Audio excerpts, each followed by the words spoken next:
जब नारद को हुआ घमंड तो नारद फंसे माया जाल में। जी हाँ दोस्तों, आप सभी नारद मुनि के नाम से तो परिचित ही होंगे। वे हमेशा नारायण नारायण का जाप करते रहते हैं।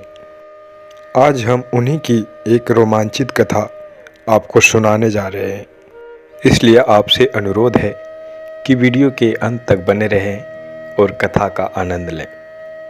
और हाँ, अगर आप हमारे चैनल पर नए हैं तो हमारे चैनल को सब्सक्राइब जरूर करें, जिससे कि ऐसे ही ज्ञानवर्धक कहानियाँ आप तक सीधा पहुँचती रहे।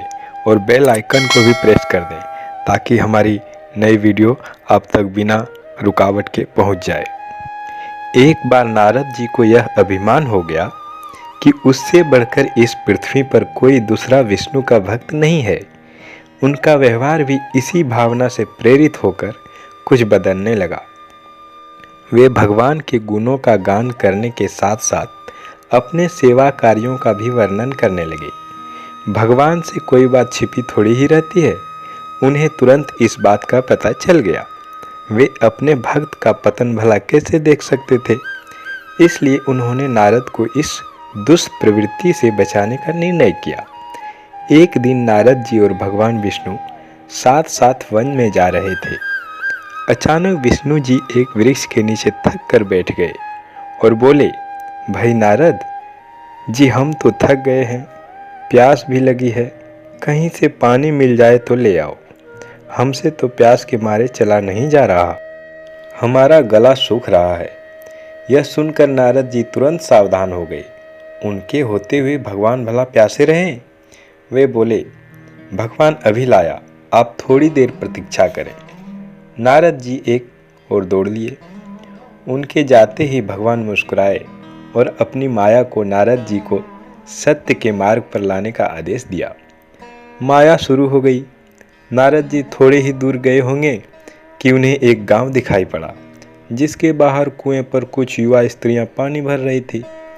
कुएं के पास जब भी वे पहुँचे तो एक कन्या को देखकर वे अपनी शुद्ध बुद्ध खो बैठे। बस नारद जी तो उसे ही निहारने लगे। वह यह भूल गया कि भगवान के लिए पानी लेने आए थे। कन्या भी नारद जी की भावना समझ गई। वह जल्दी जल्दी जल से घड़ा भरकर अपनी सहेलियों को पीछे छोड़कर घर की ओर लपकी। नारद जी भी उसके पीछे पीछे चल दिए।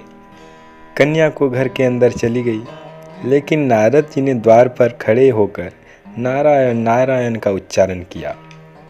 घर का मालिक नारायण का नाम सुनकर बाहर आया। उसने नारद जी को तुरंत पहचान लिया। अत्यंत विनम्रता और आदर के साथ वह नारद जी को घर के अंदर ले गया और उनके हाथ पैर धोकर स्वच्छ आसन पर बिठाया तथा उनकी सेवा सत्कार में कोई कमी नहीं छोड़ी। उनके आगमन से अपने को धन्य बताते हुए घर के मालिक ने अपना योग्य सेवे के लिए आग्रह किया। नारद जी बोले, आपके घर में जो कन्या जल का घड़ा लेकर आई है, मैं उससे विवाह करना चाहता हूँ। नारद जी की बात सुनकर घर का मालिक एकदम चकित रह गया, लेकिन उसे प्रसन्नता भी हुई कि मेरी कन्या एक ऐसे महान योगी तथा संत के पास जाएगी।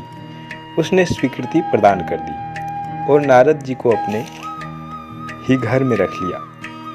2-4 दिन पश्चात शुभ मुहूर्त में उसने अपनी कन्या का विवाह नारद जी के साथ कर दिया तथा उन्हें गांव में ही एक थोड़ी सी जमीन दे दी, ताकि खेती करके वो आराम से अपना और अपने परिवार का पेट भर सकें। अब नारद जी की वीणा एक खूंटी पर टंगी रहती, जिसकी ओर उनका ध्यान बहुत कम जाता। अपनी पत्नी के आगे नारायण को वे भूल गए। दिन भर खेती में लगे रहते, कभी हल चलाते तो कभी पानी देते, कभी बीज बोते तो कभी निराई गुड़ाई करते। जैसे जैसे पौधे बढ़ते, उनकी खुशी का ठिकाना न रहता। फसलें हर वर्ष पकती कटती, अनाज से उसके कोठर भर जाते। नारद जी गांव के एक संपन्न किसान माने जाने लगे। वर्ष दर वर्ष बिकते चले गए और नारद जी की गृहस्थी भी बदलती चली गई। 3-4 लड़के लड़कियां भी हो गए। अब नारद जी को एक क्षण भी फुर्सत नहीं मिलता। वे हर समय अपने बच्चों के पढ़ाई लिखाई में लगे अथवा खेत में काम करते रहते थे। अचानक एक बार तेज बारिश हुई, जिसने कई दिनों तक बंद होने का नाम ही नहीं लिया। बादलों की गरज और बिजली की कड़क ने सबके हृदय में भय उत्पन्न कर दिया। मूसलाधार वर्षा ने गांव के पास बहने वाली नदी में बाढ़ की स्थिति पैदा कर दी और चारों ओर पानी ही पानी फैल गया। कच्चे पक्के सभी मकान ढहने लगे, घर का सामान बह गया, पशु भी डूब गए, कई व्यक्ति मर गए। गांव में त्राही त्राही मच गई। नारद अब क्या करें? उन्होंने भी घर में जो थोड़ा कीमती सामान बचा था उसकी गठरी बांधी और अपनी पत्नी तथा बच्चों को लेकर जान बचाने के लिए पानी में से होते हुए बाहर निकलने लगे। नारद जी बगल में गठरी थामे, एक हाथ में बच्चों को पकड़ा और दूसरी हाथ से अपनी पत्नी को संभाले हुए थे। पत्नी भी एक बच्चों को कमर पर और एक का हाथ पकड़े धीरे धीरे आगे बढ़ने लगी। पानी का बहाव अत्यंत तेज था तथा यह भी पता नहीं चल रहा था कि कहाँ गड्ढा है और कहाँ टीला। अचानक नारद जी ने ठोकर खाई और गठरी निकलकर बगल से बह गई। नारद जी गठरी को कैसे पकड़ते? दोनों हाथ तो घिरे थे। मन मसोस कर सोचा फिर कमा लेंगे। कुछ दूर जाने पर पत्नी गड्ढे में गिर गई और गोद का बच्चा छूटकर बह गया। पत्नी बहुत रोई, लेकिन क्या हो सकता था। धीरे धीरे दो बच्चे भी पानी में बह गए। उन्होंने बहुत कोशिश की बचाने की, लेकिन कुछ न हो सका। दोनों पति पत्नी बड़े दुखी रोते कलपते एक दूसरे को सांत्वना देते हुए कोई ऊंची जगह ढूंढते रहे। एक जगह आगे चलकर दोनों गड्ढे में समा गए। नारद जी तो किसी प्रकार गड्ढे से निकल आए, मगर उनकी पत्नी का कहीं पता न चला। कुछ देर तक नारद जी इधर उधर दूर दूर तक ढूंढते रहे, लेकिन कुछ हाथ नहीं आया।